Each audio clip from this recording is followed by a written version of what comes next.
Thank you, Dr. Hefner. Next on our agenda is public participation.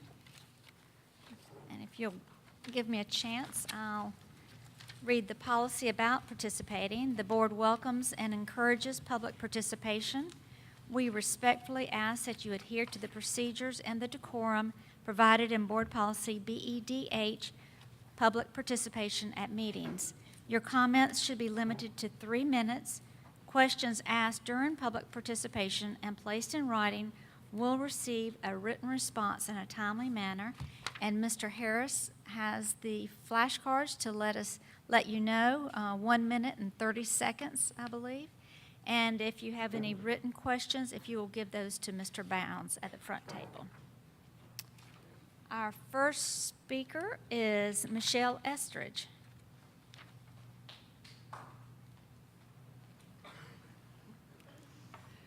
Hello, my name's Michelle Estridge. I'm a mother of a 7th grader, a 10th grader, and a kindergarten student who all attend our Chapin schools. I volunteer and serve on many boards and councils in our district. I fought 100% for the passage of the bond referendum and felt a sense of personal accomplishment and a ridiculous, shining hope in our future. And I'm so grateful for the many ways it has helped our district and especially our Chapin community. I'm so proud of all of our Chapin administration, our teachers, and our students. I'm honored and know how incredibly lucky I am to call Chapin my home. And yesterday, I physically had the opportunity to tour our new athletic facilities at Chapin High School with parents from softball, baseball, and football. And now many of us feel a sense of disappointment, but I still have hope that the majority of you have not had that same opportunity to tour our high school. I took many, many pictures and have annotated all of them. And since I haven't had the chance to share these with you, I will not specifically address these concerns tonight because that wouldn't be fair. I will, however, forward these to you with a list of specific concerns. And prior to the next scheduled board meeting, I personally ask each of you to make time in your schedule to physically walk our site. I am incredibly hopeful that the projects slated for Chapin and the bond can still be accomplished as they have been added at other schools in our district. I appreciate your concern for our Chapin community and look forward to your response. Thank you. Thank you. Next is Katie Austin.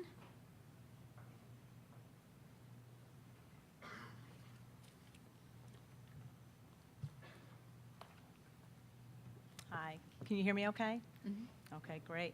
My name is Katie Austin, and I am here on behalf of the parents, the players, and the community members that so desperately want to see Dutch Fork Volleyball program back in place and on its feet again. An amazing, wonderful coach was let go, accused of wrongdoing before an investigation could take place. Why is it taking so long?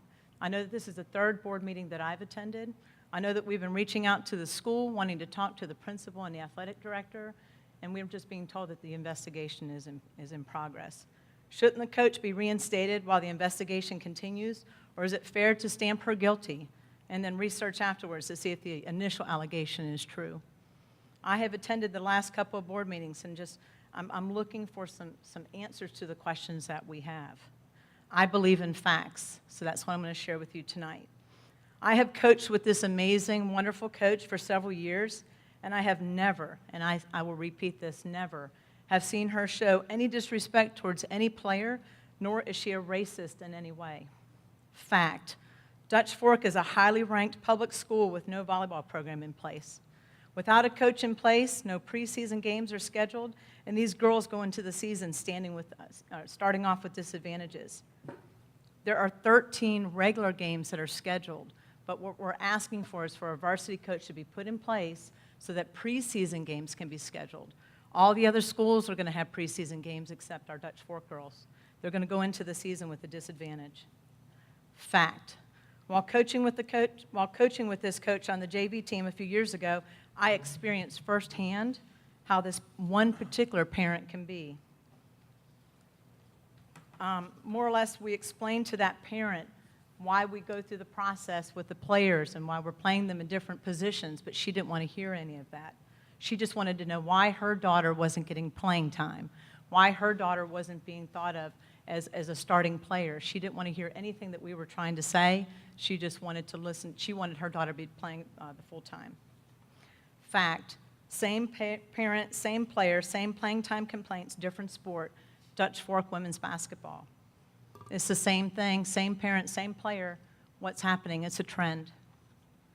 It would be a terrible mistake not to reinstate this coach as soon as possible while the investigation is underway. You are in a position to represent your community. You have the opportunity to set things right. Ask yourself, how would you feel if you were in her shoes, the player's shoes, the parent's shoes?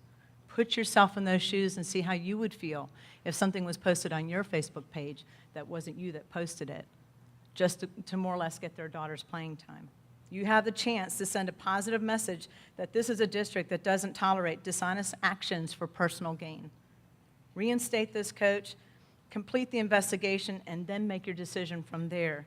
In the end, you have the ability to make things right. Thank you for your time. Thank you, Ms. Austin. Next is April Sampson.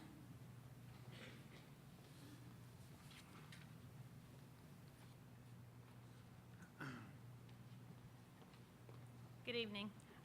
I've been here before in front of you on the same issue that Ms. Austin just spoke about. I believe you all have at this point received all of the information necessary to make your investigation, and I understand that it's underway. But the only reason I wanted to speak is so that you could understand what they are losing at this time. The girls cannot practice. All they can do is condition.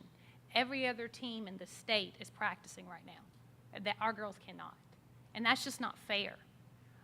They cannot register for their preseason tournaments, as you just heard. They are registered for matches, but that is because the previous coach did so. Had she not done that, we wouldn't even be registered for those. She registered that team for 8 before she was terminated, for 8 of those matches. The other 5 that were scheduled, she'd already called and made the times and the places that those needed to be done. So all they had to do was a button needed to be pushed and said, okay, and that was done. Nothing else has been done for our Dutch Fork girls. Chapin, White Knoll, Lexington, every other team in our district is practicing, and we're just not, and that's not fair. I understand that you guys need an opportunity to make an investigation, but this has been going on since April. She was fired without any investigation, and all we're asking is that someone be put in place so that our girls are not losing this valuable time. They're also not going to get to play in their camp this summer if this keeps up. Normally there's a camp where they get together and get to practice. The other teams are doing that, and our girls will not be able to. In August, they would normally be trying out and making the team. At this point, we don't even know if there will be a team. There's no C team. That's the middle school team. Just like you've heard all these wonderful things about Chapin Middle School, we'd like to be able to say that about our Dutch Fork Middle School program, but we don't have one because we don't have a coach. We also don't have a JV coach anymore because we've lost our varsity coach. We've now lost at least 36 players being able to play a sport. These girls could be going to college with scholarships. There are seniors that are not going to be able to play, who are not going to be able to be seen because this board and the high school principal and the administrator haven't made a decision yet. And these girls are going to lose valuable practice and ability to play if you all don't make a decision. So we just ask that you do something and do something quick so that our girls won't be in a bad position. Thank you. Thank you so much, Ms. Sampson. Next is John Childs.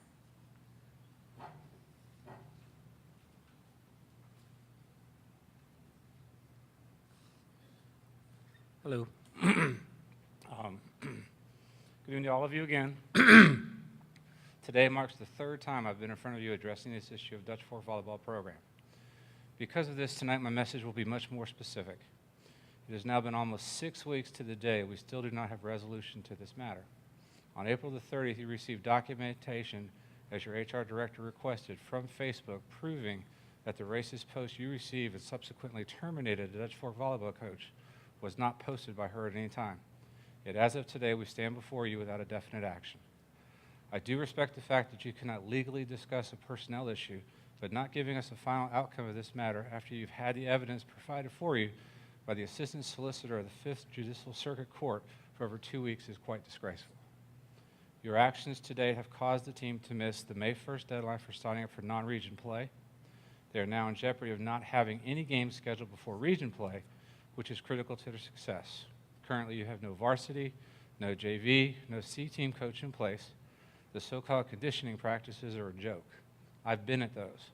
One PE teacher to supervise 56 girls is ridiculous. I do know that, as I've stated, the evidence proves the coach is innocent. You have a tremendous dilemma on your hands. You need to address how this was occurred. Why was she terminated without proper inquiry? What disciplinary actions are you going to give a coach and possibly a principal for wrongful termination?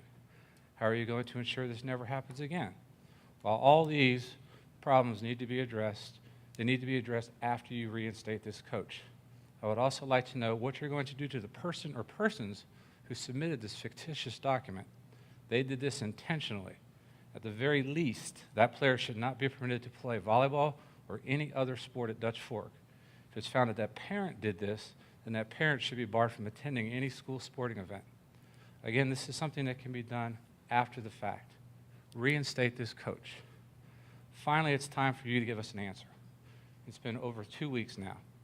If our coach is not reinstated by this Friday, I personally will contact the television stations, the state newspaper, and tell them of our story. We'll let them decide what they want to do. I do not want to do this, but it has to come to an end. Our girls are the ones who are suffering from your non-action. Many of them will be seniors and may not even be able to play. College scholarships are on the line.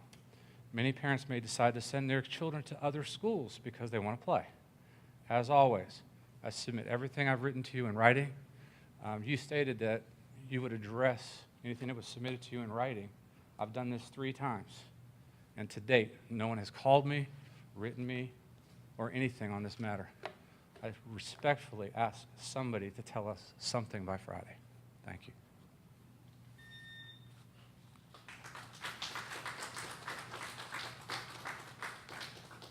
Ms. Murphy?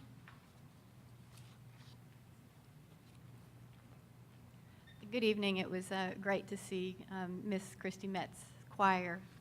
Brought back fond memories of my children singing here, all at Clemson now, and also seeing the familiar faces from staff that is still here and the wonderful teachers. After I communicated with district leadership today, I asked a question of a friend. The question was, why should the public be privy or have the opportunity to review the proposed budget of a government entity such as District 5's proposed budget on the agenda tonight? The answer, because they, the public, pay the bill, and we are still a constitutional democracy. Then I asked, what's the perception if the government entity doesn't provide a copy of that proposed budget when asked? The answer, they, the public, doesn't believe that the district doesn't believe in the democratic process. Today I requested a copy of District 5's proposed budget being discussed at tonight's board meeting, a $164 million budget that is even greater than last year, one that the board has had in their hands since last week. I was told, and I quote, Ms. Murphy, the documents you request will be available to the public after the board meeting this evening. I was told that I could not have a copy of documents that I believe the public should have access to. In so few words, I felt like I was told, all we want is your money, don't worry about the details. Part of the reason that the public has trust issues with District 5 leaders is due to examples like this, the lack of transparency. There is an election in November. As being forthright with the public has been an issue for several years, I am hopeful that times will change. Very hopeful. We deserve it. Thank you. Thank you, Ms. Murphy. The last speaker is James Burns.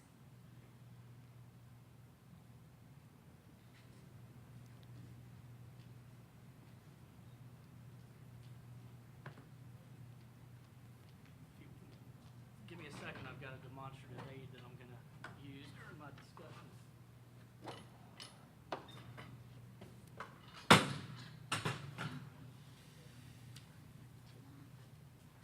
First off, thank you for being at our school. I am the SIC chair.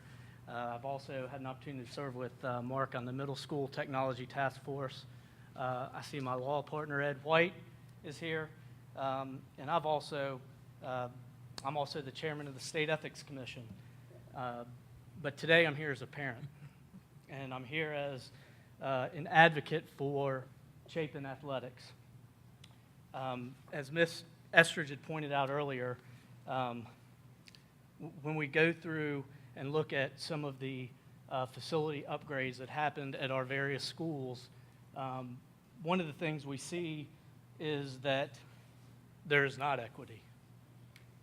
There's not equity. And my question is pretty simple. And I will use Dutch Fork as an example. Dutch Fork had a press box for their baseball facility and their softball facility, and they had bleachers. Chapin did not have one. I also am the PA announcer for the softball team, and I want to show you my press box. This is my press box. But they had one, and they got a new one. And I would just ask, where's the equity in that? I would also like to relay a concern regarding our practice facility. Mr. McAllister's description of the practice facility, I think, is an understatement. It's got significant flaws, and there are significant safety issues. I would also like to identify an issue with stadium seating. I noticed added in to Irmo and Dutch Fork were 1,500 seats for their stadiums. Our stadium has not been touched. Where's the equity in that? I support this school district. I would support that referendum again if it came before us today. But I do have to question why were funds moved around, who did it, why was it done that way, so that things that should have been programmed for Chapin were not. So my question is this, and I'll send some written correspondence to Mr. Bounds. Number one, please tell the Chapin varsity softball team, the 6-time region champions, their 6-time region coach of the year, why they don't have a press box, why they have to rely on this as their press box. I would also like to ask how priorities were determined. Where was Chapin athletics within those priorities? And finally, and this is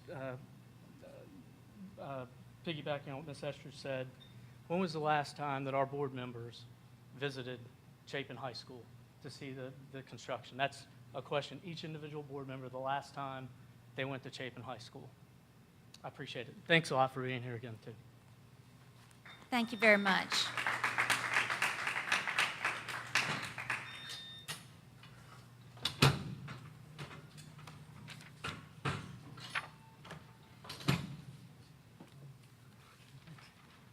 The next item falls under our action agenda, and item number 12 are the items considered in executive session. Do I have a motion?